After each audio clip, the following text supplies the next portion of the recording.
So I found out I was autistic by being the last person to know. There's a level of humour in finding out you've autism. I didn't see it at the time. It took me 19 years to start to suspect something wasn't right. People in school would avoid me like I had the cheese touch.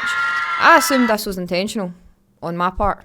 What do you mean people don't have a preset dialogue for any given conversation? And then there's this sensory stuff. Folk are like, oh, you just don't like loud noises. No mate, it's not that I don't like it. I can feel the electricity running through the walls and it's ruining my happiness. Anyways, due to the NHS having a wee setback, COVID. Turns out finding out you're a special case wasn't at the top of the list of shite they had to deal with. Fair enough. So I put it off and I put it off, and then suddenly I was 22 finding out I was autistic.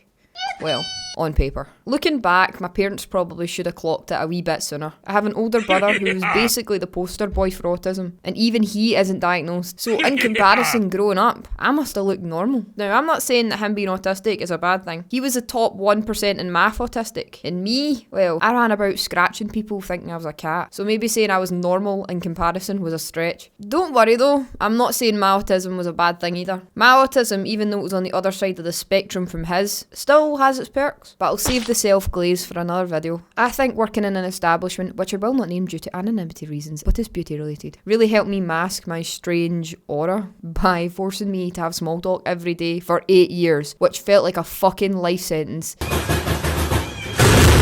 Honestly now, after being subjected to an array of conversations by a multitude of different folk, I've finally developed the social skills of a generic Skyrim NPC. I used to be an adventurer like you, and I took an arrow in the knee. Poor bastard's better off. Me, in talking about the weather, I'm basically a pro. Eventually, when I did go for testing, it wasn't exactly what I expected. To describe the test without spoilers, psychedelic frogs, puzzles, and some woman staring into your soul with every slow nod. I say woman, or women, but there was in fact 2 of them. So it was twice the pressure. Started to experience performance anxiety. If you want red to filth, I'd recommend going for a diagnosis. I didn't know you could make eye contact autistically. I thought the whole point is that you can't. If I didn't overthink eye contact before, I definitely do now. She also noted that I used metaphors like a neurotypical person, but half the time they were contextually incorrect, which is a fair read, but the whole document was just her coming for my throat. And then to bruise my ego some more, they had me acting out some stupid shite. I was half expecting them to point and laugh. Dance, monkey, dance. Not that I don't think I'm autistic, but asking anybody to act out how they brush their teeth is going to be a bit awkward, surely. 2-hour assessment. 2 hours later. Mild questions and a full breakdown later. Not because they were bullying me, but because simply my nervous system had shat the bed.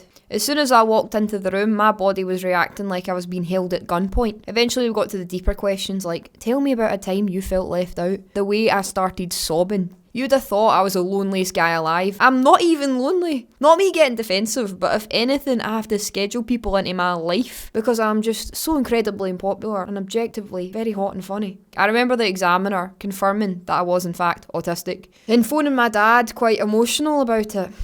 His support? I could have told you that for free. Cheers, mate. The toughest part about getting a diagnosis, for me, was being told at the end that I should go for another one. We can't diagnose you, but we also think you have ADHD. I've just got autism. I think that's enough for now, mate, but thanks. That's tough, and then having to break the news to your pals that they also have autism. Diagnosed by peer review, using the birds of a feather screening method. AFAB? AMAB? Nah, mate, you're AGAB. Assigned autistic by myself. That is the end. Like and subscribe.